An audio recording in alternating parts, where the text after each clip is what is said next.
Well, welcome back from that short commercial break. It's been quite very remarkable right here. And how is your morning? Let me say that. Good morning once again. I'm personally having a great morning, but the only reason why that is happening is because of Zabu. You know, of course, with the opportunity to invest on the Altec Securities, I just go to my phone, I dial *292#, and I'm able to buy government bonds, whatever securities of any company that's on Altex East Africa. As you can see right there, *292#. There will be quite a number of variables for you to select what you want, and man, you're coming to your place of financial freedom. I'll say that, and that's why I'm always excited about this particular opportunity, that I'm able to earn a side income even when I'm doing something else. Zabu has made it very possible for you, so you have no excuse for not owning a stock in a company. You know, currently we have unemployment rate. You have no excuse to say that you don't have a source of income when Zabu is here to make it possible for you. The markets open at 8:15 a.m. Actually, right now it's just 6 minutes past 8. So we count 6 minutes left for the markets to open, and you can actually start to trade. And they close at exactly 3:15 p.m. in the afternoon. And that will be the end of the trading day. And remember, with Zabu, you can withdraw your money instantly, and also if you're tired and you don't want to have your stocks any longer, you are very free to sell them at any time, and your money is going to come on your mobile money immediately at that particular hour, within a click of a second. So that is Zabu for you right there, making trade possible, and it's time for you to do something new.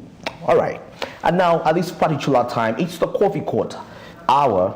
And this time around, we are discussing the state of acquiring passports in Uganda. Remember, we have a new passport, the East African passport that unites the entire East African community. And today we are discussing the status regarding getting passports in Uganda. And of course, I cannot speak too much regarding this matter. Coffee Court has more of these particular details.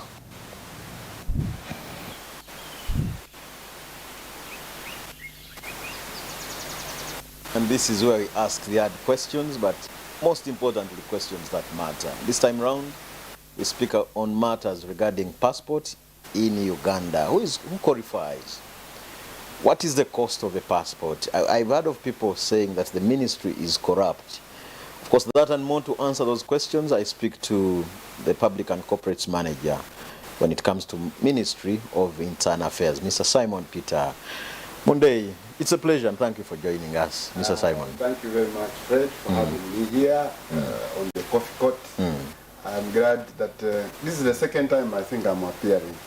And the other time I appeared, I had lots of people calling me. It looks like this program is so popular. It's a popular one, and because here we had we handle the hard ones. Wow. It's a continuation of the other ones. Yes, okay. Let's begin from, what's your mandate as Ministry of Internal Affairs?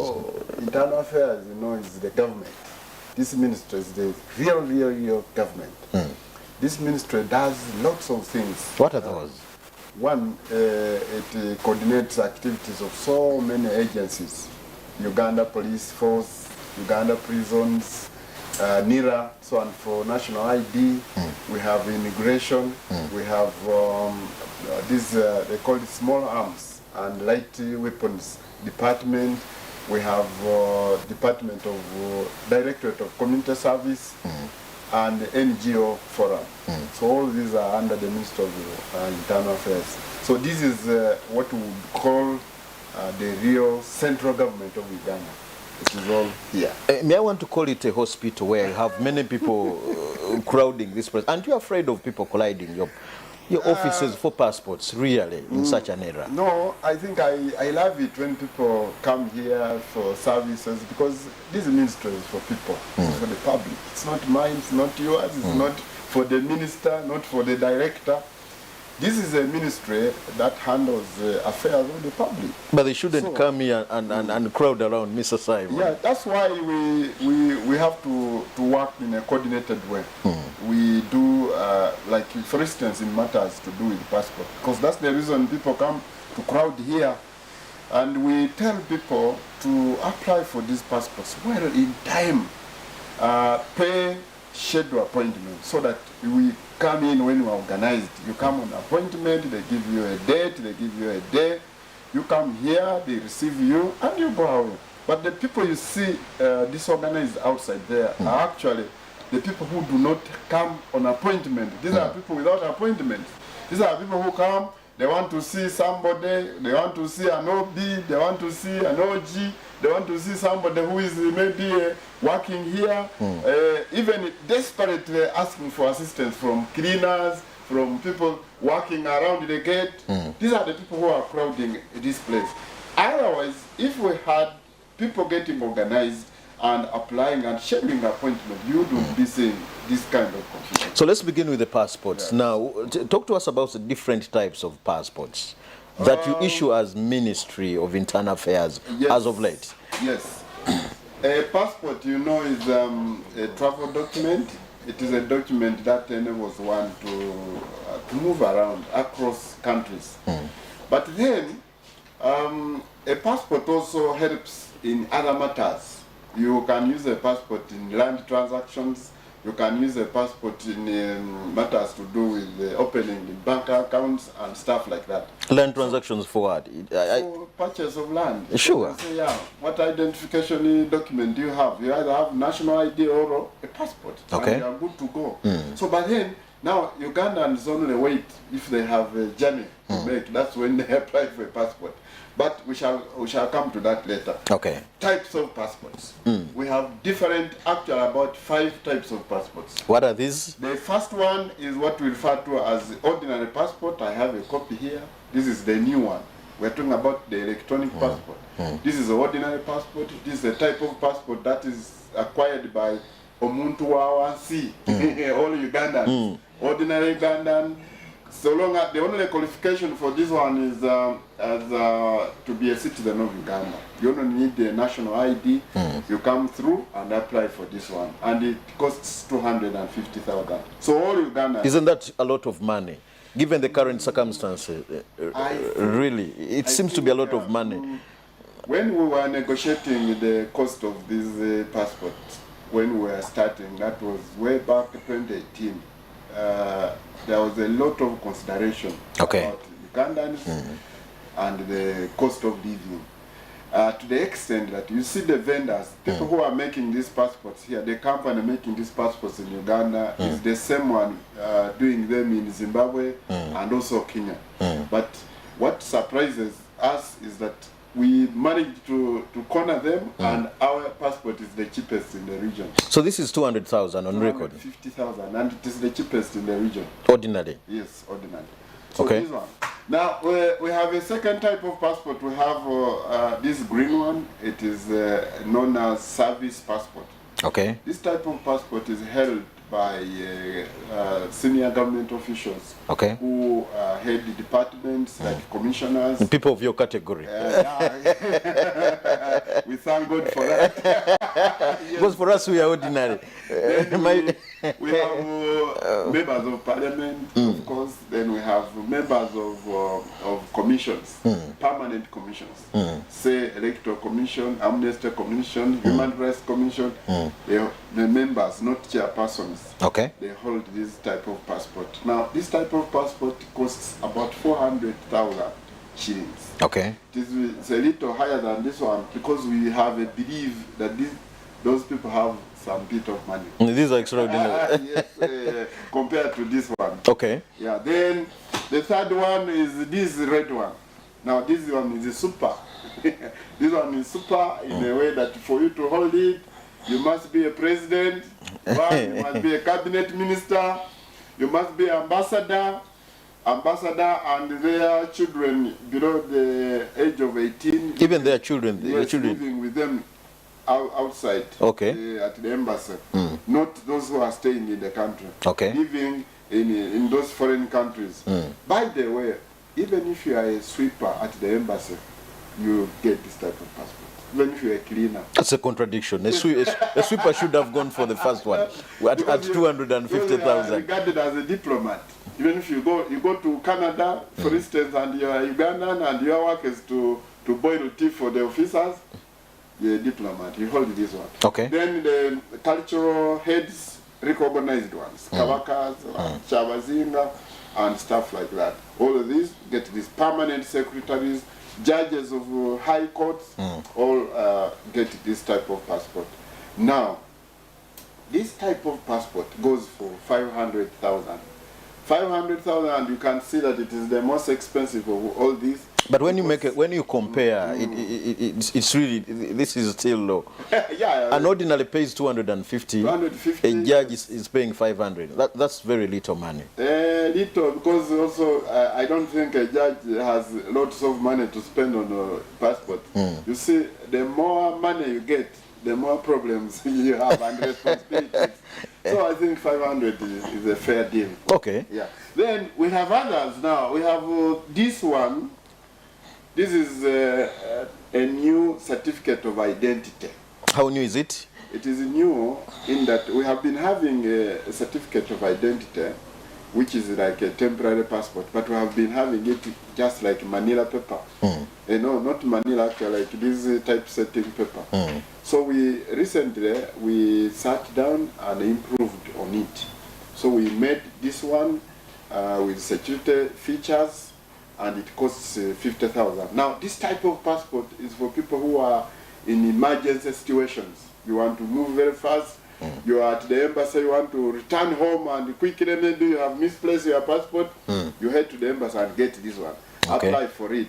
All you have to do is pay 50,000, provide a photograph and your details, maybe national ID, then they will put in your biometrics, and then you'll be able to get this. Expiry, does it expire? After 1 year. It is a 12-month passport. Okay. This one. Yes. That's good of the ministry. It takes you in East Africa and COMESA member countries. Common market for East and Southern Africa.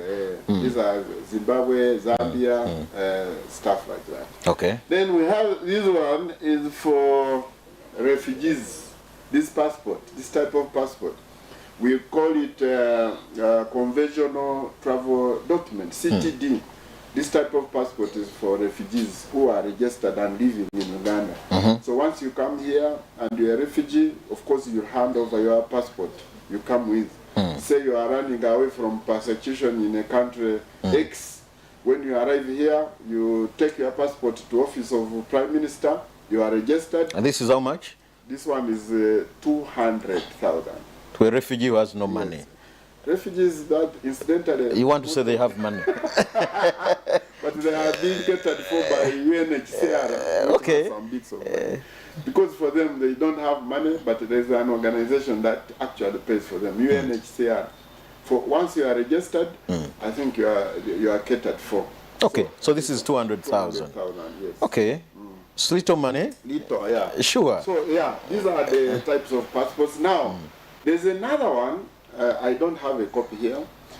This one is very temporary. It is called the Temporary Movement Permit, TMP. This one is issued to Ugandans who are traveling to countries sharing a border with Uganda.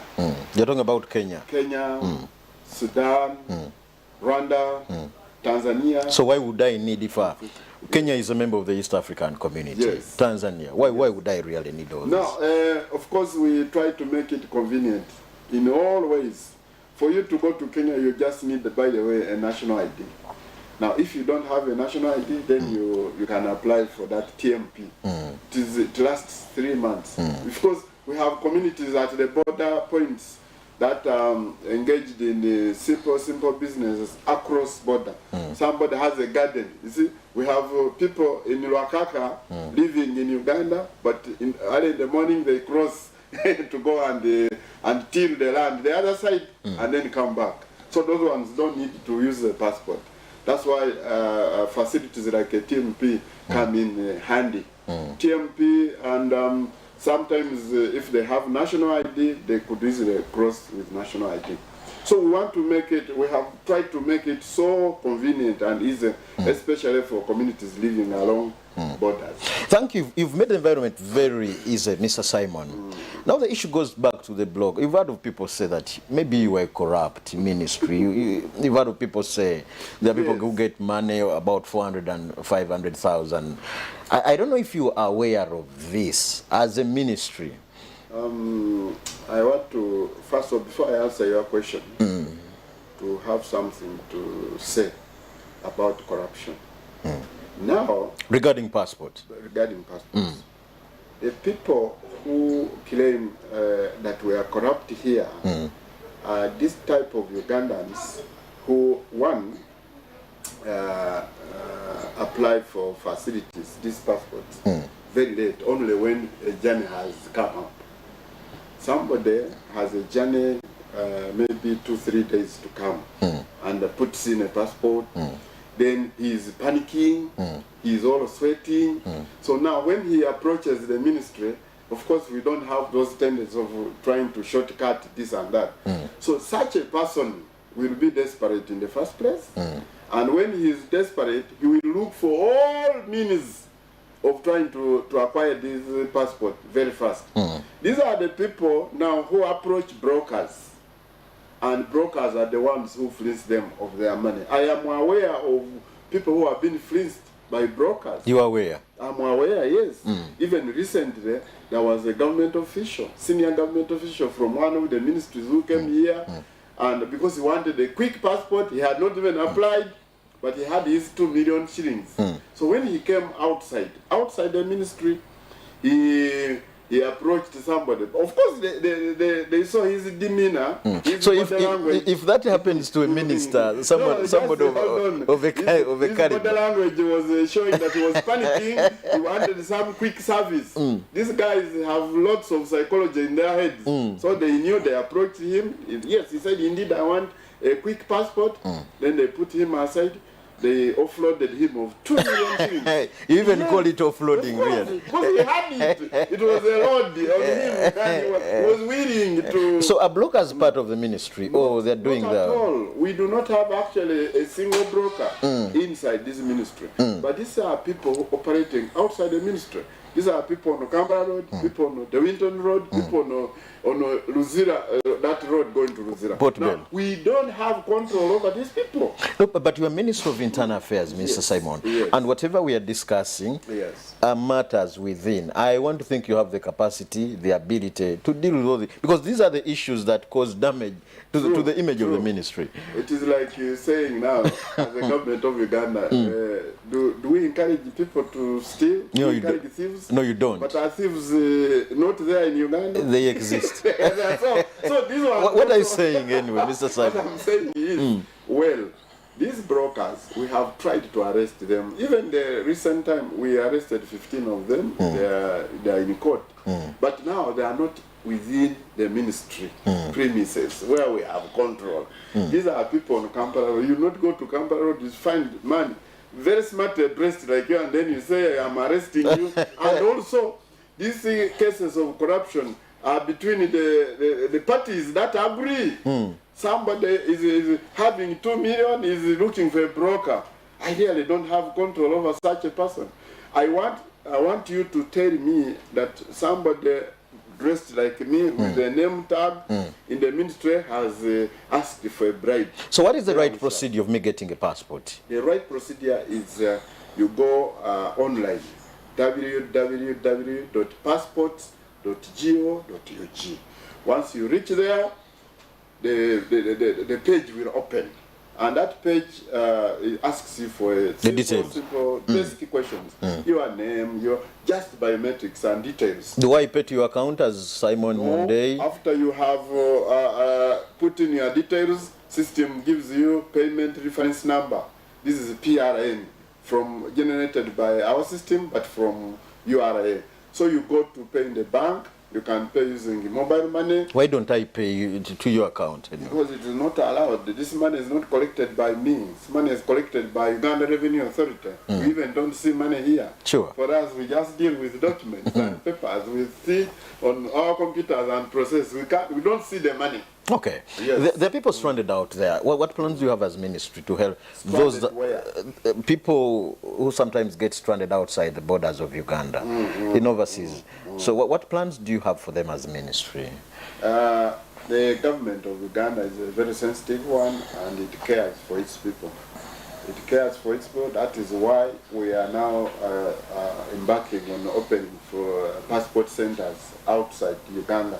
We have opened one in Washington, so we have solved the problem in the US. We have opened in London for that group of people living there, Abu Dhabi, Pretoria, recently in Canada. We are going to Denmark. We shall go to Beijing, China. Now, this is just to show you that we are caring about those Ugandans. Now, there are countries where our presence is not yet registered, like Russia and others, so many. So what we do, we encourage our people to go online, apply for passports. After they apply online, they download those papers, they pay using Visa card.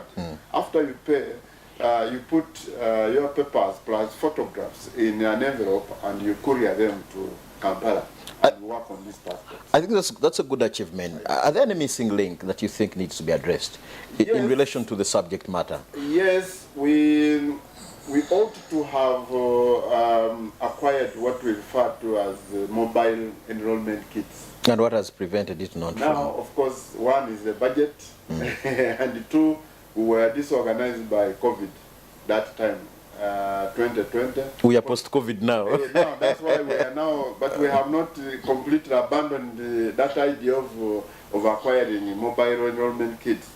We are actually steadfast thinking about it.